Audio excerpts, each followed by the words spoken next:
Friends, நான் அஸ்வின் பாபு. இந்த வீடியோவில் என்ன பார்க்க போகிறோம் பார்த்தீங்கன்னா, ஜியோ பொலிட்டிக்கல் டென்ஷன்ஸ் நடக்குது இல்லைங்களா? அது ஏன் நடக்குது?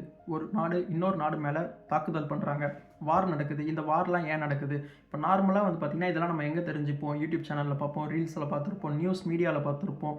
ஸோ இந்த மாதிரி சோஷியல் மீடியாவிலவே நம்ம நிறைய தெரிஞ்சிருப்போம். அப்புறம் நியூஸ் பேப்பர்ஸ்லையும் நம்ம நிறைய பார்த்துருப்போம். பட் ஆனால் நம்மள நிறைய பேருக்கு கிளியராக தெரிய மாட்டேங்குது எங்கெங்கே எதனால் பிரச்சனை நடக்குது, எப்போ ஆரம்பிச்சது, எந்த பிரச்சனை.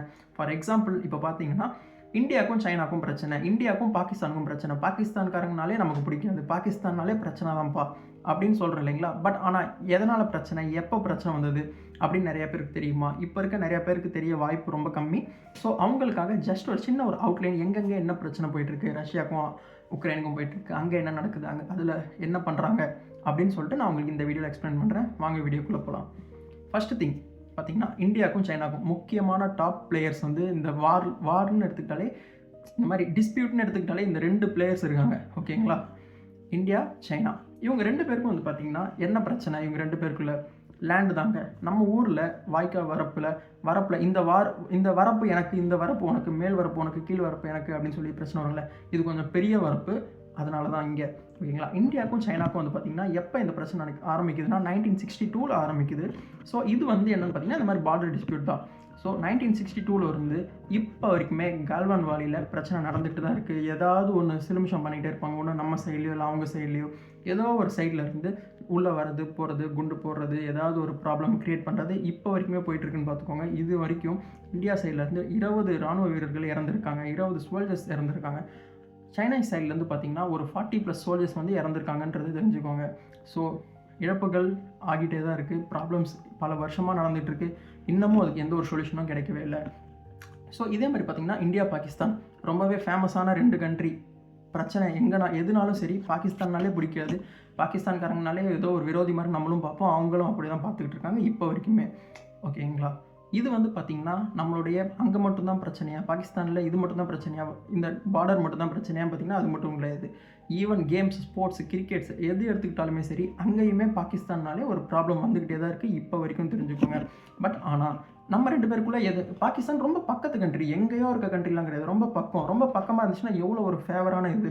அங்கேருந்து பொருட்கள் இங்கே வரும், இங்கேருந்து பொருட்கள் அங்கே போகும், ரொம்பவே கம்மியான செலவில் போக முடியும். இப்போ ஒரு இடத்துல இருந்து இன்னொரு இடத்துக்கு போனால் ஷிப் மூலியமாக கொண்டு போவாங்க. பட் ஆனால் இங்கே வந்து பார்த்திங்கன்னா லாரிஸ் மூலியமே, பெரிய பெரிய ட்ரக் மூலியமாக ஈஸியாகவே நம்மளால் வந்து இம்போர்ட் எக்ஸ்போர்ட் பண்ணிக்க முடியும். பட் ஸ்டில் எதனால் ப்ராப்ளம் போய்கிட்டு இருக்குது? ரொம்ப ஈஸியாக சூப்பராக பண்ண வேண்டிய ஒரு இடம், பட் ஆனால் ஸ்டில் ப்ராப்ளம் போயிட்டுருக்கு. எப்போன்னு பார்த்தீங்கன்னா ஃபஸ்ட்டு 1949 பிரிட்டிஷ் வந்து இந்தியாவை விட்டு போகும்போது ப்ராப்பரான டாக்குமெண்ட்ஸை ப்ரொவைட் பண்ணாமல், அக்ரிமெண்ட்டை ப்ராப்பராக பண்ணாமல், இந்த இடம் உங்களுக்கு, இந்த இடம் உங்களுக்கு அப்படின்னு சொல்லி ப்ராப்பராக எழுதி கொடுத்து அக்ரிமெண்ட் ப்ராப்பராக செட்டில் பண்ணாமல் இருந்த ஒரே ரீசனுக்காக இப்போ வரைக்கும் அந்த பார்டருக்காக அடிச்சுக்கிறாங்க. ஸோ இந்தியா பாகிஸ்தான்னாலே நமக்கு என்னென்னா காஷ்மீரில் தான் ப்ராப்ளம் வருது. ஓகேங்களா? ஸோ அது மட்டும் இல்லாமல் அவங்க வந்து நிறைய தீவிரவாதத்தை ஊக்குவிக்கிறாங்க. ஓகேங்களா? ஸோ இப்போ வரைக்குமே வந்து பார்த்திங்கன்னா பின்லாடன்லேருந்து நிறைய தீவிரவாதிகள் அங்கேருந்து ஊக்குவிச்சு அங்கே வந்து பார்த்திங்கன்னா தீவிரவாதிகளுக்கு அடைக்கலம் கொடுக்குறாங்க. வேறு ஒரு இடத்துல பிரச்சனை பண்ணுவாங்க, வந்து எங்களால் அந்த நூல் பிடிச்சி வந்து கடைசியாக பாகிஸ்தான்லேருந்து தான் அவங்க அடைக்கலம் கிடச்சி வந்துகிட்டு இருக்காங்க. ஸோ இதுவே ரொம்ப பிரச்சனையாக இருக்குது. ஸோ ரிலீஜன் ப்ராப்ளமும் இன்னமும் அதிகமாக இருக்குது. ரிலீஜன் மோஸ்ட்லி வந்து பார்த்திங்கன்னா பாகிஸ்தான் வந்து முஸ்லீம்ஸ் கண்ட்ரி, இந்தியா வந்து பார்த்திங்கன்னா ஹிந்துஸும் முஸ்லீம் கிறிஸ்டின் எல்லாருமே இருக்க கண்ட்ரி. பட் ஆனால் பாகிஸ்தானில் வந்து மோஸ்ட்டாக வந்து முஸ்லீம் தான் இருக்காங்க. ஸோ அங்கன்னு பார்த்தீங்கன்னா இந்த மாதிரி ரிலீஜன் ப்ராப்ளமும் அதிகமாகிட்டு இருக்குது. மத குருக்கள் அவங்க நிறைய பிரச்சனை பண்ணிகிட்டு இருக்காங்க, அவங்க வந்து தப்பான வழியில் கொண்டு போயிட்டுருக்காங்க. ஸோ இதுதான் பார்த்துக்கோங்க. ஸோ பிரிட்டிஷ் வந்துட்டு போகும்போது ஒழுங்காக கொடுக்காம, அக்ரிமெண்ட் ஒழுங்காக ப்ரொவைட் பண்ணாமல் போனனால இப்போ வரைக்கும் பிரச்சனை வந்துட்டு தான் இருக்குது. இது வரைக்கும் பார்த்தீங்கன்னா இந்தியா சைட்லேருந்து 1200 சோல்ஜர்ஸ் இறந்துருக்காங்க ஒரு வார்லேயுமே. இப்போ வரைக்கும் 4 வாட்டி போர் நடந்திருக்கு இந்தியாவுக்கும் பாகிஸ்தானுக்கும். ஸோ ஃபஸ்ட்டு இதில் இருந்து பார்த்திங்கன்னா 1200 2000 பேருக்கு மேலே இறந்துருக்காங்க. இதே வந்து பார்த்திங்கன்னா இதில் பாகிஸ்தான் சைடு 3000 சோல்ஜர்ஸ் மேலே இறந்துருக்காங்க. ஸோ மக்களையும் சேர்த்து தான் நான் சொல்கிறேன். ஓகேங்களா? நெக்ஸ்ட் வந்து பார்த்திங்கன்னா ரொம்பவே ஃபேமஸ், இப்போ வரைக்குமே அங்கே ஒரு பிரச்சனை நடந்துச்சுன்னா வேர்ல்டு ஃபுல்லாக கோல்டு விலை, சில்வர் விலை எல்லாமே ஏறும். ஈவன் ஆயில், கச்சா எண்ணெய் எல்லாமே விலை ஏறும் இறங்கும். ஸோ அவங்க ஒரு ப்ராப்ளம் பண்ணாங்கன்னா இப்போ வரைக்கும் ஆகிட்டுருக்கு. உக்ரைன், ரஷ்யா ரொம்ப வருஷமாக நடந்துகிட்டு இருக்குது. எவ்வளவோ பெரிய பெரிய தலைவர்கள், எவ்வளோ நேட்டோ, பிரிக்ஸ் என்னென்னமோ ட்ரை பண்ணி பார்த்துட்டாங்க. பட் ஸ்டில் இன்னமுமே வந்து பார்த்திங்கன்னா அதுக்கு ஒரு சொல்யூஷன் கிடைக்கல. இப்போ வரைக்கும் ப்ராப்ளம் போயிட்டு தான் இருக்குன்னு தெரிஞ்சுக்கோங்க. இது வந்து பார்த்திங்கன்னா ஃபஸ்ட்டு 2014 நம்ம ரஷ்யாவை தான் வந்து பார்த்திங்கன்னா ஃபஸ்ட்டு ஆரம்பிக்கிறாங்க. அங்கேருந்து ஒரு சிட்டியை வந்து பிடிக்க பார்க்குறாங்க. பிடிச்சிட்டு அதுக்கப்புறம் இன்னும் கொஞ்சம் வர வர வர என்ன பண்ணுறாங்கன்னா, ஆட்டோமேட்டிக்காக உக்ரைன்லேருந்து ப்ராப்ளம் ரொம்பவே வெடிக்குது. இது மாதிரி விடக்கூடாது. கவர்மெண்ட் என்ன முடிவு பண்ணுறாங்கன்னா, நம்ம வந்து நேட்டோவில் சேர்ந்துடணும். நேட்டோ வந்து ஒரு ஆர்கனைசேஷன், ஓகேங்களா? ஃபார் எக்ஸாம்பிள் சிம்பிளாக புரியுற மாதிரி சொல்கிறேன். நேட்டோ வந்து பார்த்திங்கன்னா ஒரு ஃப்ரெண்ட்ஸ் குரூப் மாதிரி. என்ன அடித்தா என் ஃப்ரெண்ட்ஸ் வருவான், ஒன்று அடித்தா அவங்க ஃப்ரெண்ட்ஸ் வருவான். அந்த மாதிரி நேட்டோ வந்து ஒரு ஆர்கனைசேஷன். அதில் வந்து 32 கண்ட்ரிஸ் இருக்காங்க. ஆனால் அதில் உக்ரைன் இல்லை. உக்ரைனுக்கு எப்போ ரஷ்யா வந்து போர் பண்ண வராங்க, ரஷ்யாவும் அந்த நேட்டோவில் கிடையாது. ஸோ உக்ரைன் கிட்ட ரஷ்யா பிரச்சனை பண்ணும்போது ஆட்டோமேட்டிக்காக உக்ரைன் என்ன பண்ணுறாங்கன்னா, நான் நேட்டோவுக்கு போக போகிறேன், நான் நேட்டோவில் போய் சேர போகிறேன்னு சொல்கிறாங்க. அப்போ வந்து பார்த்திங்கன்னா ரஷ்யாவுக்கு என்னென்னா, ரஷ்யாவுக்கு பக்கத்தில் எந்த நேட்டோ கண்ட்ரிஸும் இருக்கக்கூடாது, தனக்கு ஒரு சேஃப் கிடையாது, எப்போனாலும் பிரச்சனை பண்ணுவாங்கன்னு தெரிஞ்சு ரஷ்யா யாரையுமே பக்கத்தில் நேட்டோவை வச்சுக்கிறதே கிடையாது. ஸோ உக்ரைனும் ரொம்பவே ட்ரை பண்ணிக்கிட்டு இருக்காங்க. ஆனால் வந்து நேட்டோ வந்து பார்த்திங்கன்னா அவங்க வந்து ஒரு ரூல் இருக்குது. என்னென்னா வந்து அவங்க வந்து ஒரு ப்ராமிஸ் பண்ணியிருக்காங்க. என்ன ப்ராமிஸ்ன்னு பார்த்திங்கன்னா, நம்ம வந்து உக்ரைனுக்கு சப்போர்ட் பண்ணணும். ஸோ 32 கண்ட்ரியுமே என்ன பண்ணுவாங்கன்னா, ரஷ்யா என்ன பண்ணாலுமே சரி உக்ரைனுக்கு ஃபுல் அண்ட் ஃபுல் சப்போர்ட் பண்ணுவாங்க. ஜியோ பொலிட்டிக்கல் வைஸாக இருந்தாலும் சரி, இன்டெலிஜென்ஸாக இருந்தாலும் சரி, ஆர்மி வைஸாக இருந்தாலும் சரி, எக்யூப்மெண்ட்ஸ், வெப்பன்ஸ் எதுவாக இருந்தாலும் சரி, இந்த நேட்டோ வந்து ஃபுல் அண்ட் ஃபுல் ப்ராமிஸ் பண்ணியிருக்கு உதவி பண்ணணும்னு. ஆனால் வந்து போரில் இறங்கி உதவி பண்ணாது, ஓகேங்களா? சப்போர்ட் பண்ணலாம், பணம் கொடுத்து உதவுமே தவிர வந்து தானும் வந்து அந்த பிரச்சனையை தனக்கும் எடுத்துக்க மாட்டாங்க. இப்போ வரைக்குமே சரி, அவங்க ரொம்ப வருஷமாக 2014 இந்த ப்ராப்ளம் நடந்துகிட்டு தான் இருக்குது, இன்னமும் போயிட்டு தான் இருக்குன்னு தெரிஞ்சுக்கோங்க. இங்கே வந்து பார்த்திங்கன்னா ஃபுல் வார் எப்போன்னு பார்த்தீங்கன்னா, மெயினாக ரஷ்யா சைட்லேருந்து பார்த்திங்கன்னா 2 லட்சம் ராணுவ வீரர்கள் இறந்துருக்காங்க இப்போ வரைக்கும். ஸோ போர் ஆரம்பிச்சதுலேருந்து இப்போ வரைக்கும் 2 லட்சம் ராணுவ வீரர்கள் இறந்துருக்காங்க. ஆனால் உக்ரைன் சைடில் வந்து பார்த்திங்கன்னா 2,50,000 ராணுவ வீரர்கள் இறந்துருக்காங்க, ஓகேங்களா? ரொம்பவே மோசம். இதே மாதிரி இஸ்ரேல் பாலஸ்தீன் பிரச்சனையை வந்து ஒரு சின்ன வீடியோவில் என்னால் கன்ஃபார்ம் முடிக்கவே முடியாது. ஏன்னா ரொம்ப பெரிய பிரச்சனை. 4 டைம் வந்து வார் நடந்திருக்கு. ஒவ்வொன்றும் காசா பிரச்சனையிலேருந்து ரொம்ப பிரச்சனை நடந்திருக்கு. அங்கே வந்து பார்த்திங்கன்னா இப்போ வரைக்கும் 55,000 60,000 போர் வீரர்கள் வந்து இஸ்ரேல் பாலஸ்தீன் போரில் இறங்கியிருக்காங்க. ஸோ இங்கேயும் வந்து பார்த்திங்கன்னா லேண்ட் இஷ்யூ தான்.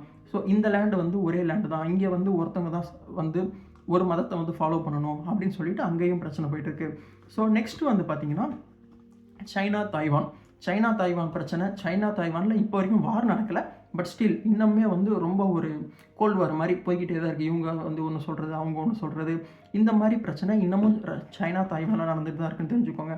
சைனா தாய்வான்லேயும் பார்த்தீங்கன்னா இது வந்து சைனாவுக்கு சொந்தமான இடம் அப்படின்னு சொல்லி சைனா பக்கம் வந்து சொல்கிறாங்க. ஆனால் தாய்வான் வந்து என்ன சொல்கிறாங்கன்னா, இது வந்து சைனாவில் கிடையாது, இது வந்து தனியாக இண்டிபெண்ட்டாக இருக்க ஒரு இடம் தான் இது. ஸோ சைனாக்கும் தாய்வானுக்கும் என்ன பிரச்சனைன்னு பார்த்தீங்கன்னா, இதுவுமே வந்து தன்னுடைய பார்டர் இஷ்யூ தான். இது பார்டர் இஷ்யூ கிடையாது, இது வந்து ஒரு லேண்ட் இஷ்யூ. இந்த தாய்வானே வந்து சைனாது தான் அப்படின்னு சொல்கிறாங்க. அது யார் ஒத்துப்பாங்க? பக்கத்து வீட்டில் இருக்கவங்க ஒத்துப்பானா? பக்கத்து வீடு முன்னாடி என் தாத்தா வந்து அங்கே வச்சுருந்தாரு, இப்போ வந்து அது எனக்கு தான் சொந்தம்னு சொன்னால் யார் ஒத்துப்பாங்க? ஸோ தாய்வான் என்ன சொல்கிறாங்கன்னா, கண்டிப்பாக இது யாருக்குமே கிடையாது, இது வந்து இண்டிபெண்ட்டான ஒரு கண்ட்ரி, இது எங்ககிட்ட யாருமே வரக்கூடாது அப்படின்னு சொல்லிட்டு இருக்காங்க. தாய்வானுக்கும் சைனாக்கும் போர் நடந்ததுன்னா உலகமே ஸ்தம்பிச்சு போகும். பட் ஆனால் இப்போ வரைக்குமே போகாத வரைக்கும் ரொம்பவே நல்லதுன்னு தெரிஞ்சுக்கோங்க. எதனாலன்னு பார்த்தீங்கன்னா, சைனா வந்து அவங்கள்ட்ட மிக அதிகமான அணு ஆயுதங்கள் இருக்குது. தாய்வான்கிட்ட அணு ஆயுதம் கிடையாது. ஆனால் தாய்வானுக்கு யார் சப்போர்ட் பண்ணுறான்னு பார்த்தீங்கன்னா, எல்லாருக்கும் ஹெட்டுன்னு நினச்சிக்கிட்டு இருக்க யூஎஸ் வந்து ஃபுல் அண்ட் ஃபுல் சப்போர்ட் பண்ணுறாங்க.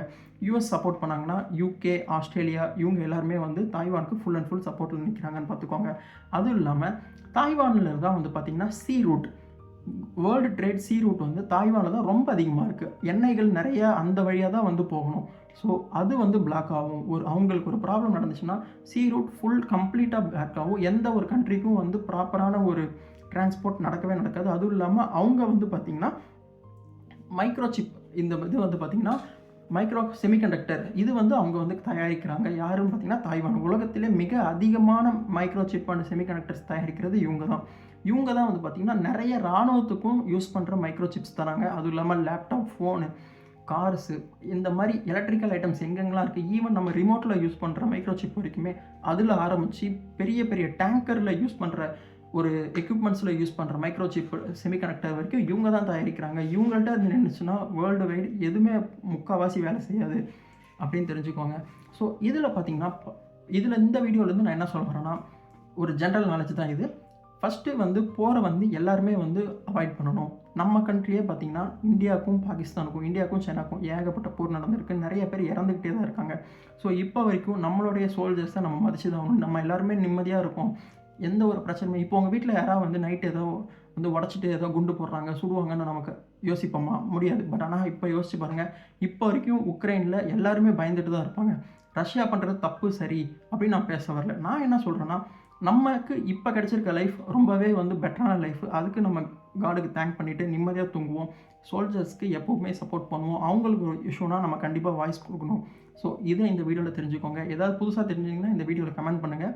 ஓகேங்களா? நெக்ஸ்ட் வீடியோவில் பார்ப்போம். தேங்க்யூ. பாய்.